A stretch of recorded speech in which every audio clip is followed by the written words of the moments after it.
Praise the Lord. இயேசு கிறிஸ்துவின் நாமத்தில் உங்களுக்கு அன்பின் வாழ்த்துக்கள். நல்லா இருக்கீங்களா? இந்த நாளிலும் கூட பாருங்க, யோனா 2ஆம் அதிகாரம் 10ஆம் வசனத்தை பைபிள்ல வாசிக்க நல்லா கவனிச்சு பாருங்க. கர்த்தர் மீனுக்கு கட்டளையிட்டார், அது யோனாவை கரையிலே கக்கி விட்டது. யோனாவுடைய கதை நம்ம எல்லாத்துக்கும் தெரியும் இல்லையா? யோனா அதாவது மனுஷனுக்கு பயந்து கர்த்தருடைய வார்த்தைக்கு மீறி நடக்கும் போது என்ன நடந்தது? கப்பல்ல இருந்து தூக்கி போட வேண்டிய சூழ்நிலை கடலுக்குள்ள. இந்த கடலுக்குள்ள முழுகவே ஒரு 3 நாளைக்கு ஒரு பெரிய மீனை ஆண்டவர் கட்டளையிட்டாரு யோனாவை விழுங்கும்படி. ஆனா அந்த யோனா உயிரோடு இருக்கிறார் மீன் வயிற்றுக்குள்ள.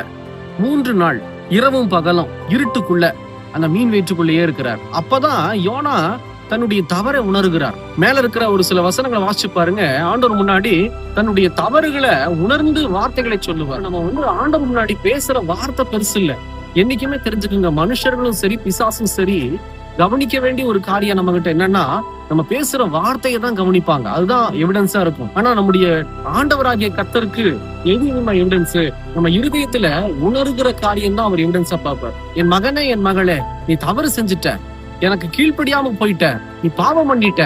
ஆனா நான் பாவம் பண்ணிட்டேன், கர்த்தருக்கு விரோதமா பாவம் பண்ணிட்டேன், என்னை ஆண்டவர் மன்னிப்பாரான்னு சொல்லி மன்னிப்பு கேட்டீங்கன்னா, தேவ சமூகத்துல ஜெபிக்கும் போது, இல்ல ஆண்டவர் பத்தி நினைச்சிட்டு இருதயத்துல நீங்க உணரும் போது, உங்க தவறை, நாம் செய்கிற தவறுகளை நாம் உணரும் போது, ஆண்டவர் கண்டிப்பா யோனாவை எப்படி விடுதலை செஞ்சாரோ அதே மாதிரி நம்மளை விடுதலை செய்து ஆசீர்வதிப்பார். பாருங்க, யோனா 3 நாள் இருட்டுக்குள்ள. அதே மாதிரி நம்ம வாழ்க்கை ஒருவேளை கர்த்தருடைய ஆசீர்வாதம் இல்லாததுனால ஒரு இருட்டுக்குள்ள இருக்கலாம். நீங்க ஒருவேளை 4 செவத்துக்குள்ள நான் இருக்கிறேன் பிரதர், வேலை வாய்ப்பே இல்ல, பிசினஸ்ல ஆசீர்வாதம் இல்ல, எடுத்தது எல்லாவற்றிலும் தோல்வி, என்னன்னே தெரியல, நான் கர்த்தருக்கு விரோதமா பாவம் செய்துட்டேன்னு சொல்லி நீங்க உணர்றீங்களா?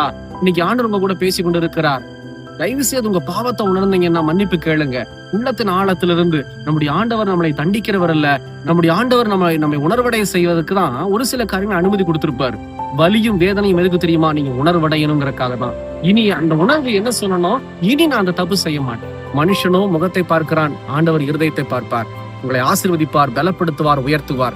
மீனுக்கு ஆண்டவர் கட்டளையிட்டார்ல, யோனாவை போய் கரையில துப்புன்னு சொல்லி, கரையில துப்புனோன்னு யோனாக்கு ஒரு புது காத்து கிடைச்சது, ஒரு புது வெளிச்சம் கிடைச்சது. அதே போல இந்த செய்தியை நீங்க கேட்கும் போது, கர்த்தர் உங்க வாழ்க்கையிலேயே இருட்டை மாற்றுவார், வியாதியை விலக்குவார், பலவீனத்தை மாற்றுவார். கர்த்தர் உங்களை ஆசீர்வதித்து புது உலகத்துக்குள்ள உங்களை பிரவேசிக்க செய்வார். செபிக்கலாமா? கண்களை மூடி. எங்களை நேசிக்கிற நல்ல ஆண்டவரே, இந்த வேலைக்காக ஸ்தோத்திரம். யோனாவை போல ஆண்டவரே, நாங்க உமக்கு விரோதமா செய்திருக்கிற தவறுகளை உணர்வடையும் போது எங்க பாவங்கள் சாபங்கள் மன்னிக்கப்பட்டு கர்த்தர் யோனாவை ஆசீர்வதித்து போல எங்களை ஆசீர்வதிப்பீங்கன்னு சொல்லி விசுவாசிச்சு உங்களுடைய சமூகத்துல ஒப்பு கொடுக்கிற பிள்ளைகளை கண்ணோக்கி பார்த்து கர்த்தர் ஆசீர்வதியும், புது வாழ்வை தாரும். இயேசுவின் நாமத்தில் பிதாவே, ஆமென். கர்த்தர் உங்களை ஆசீர்வதிப்பாராக. God plus.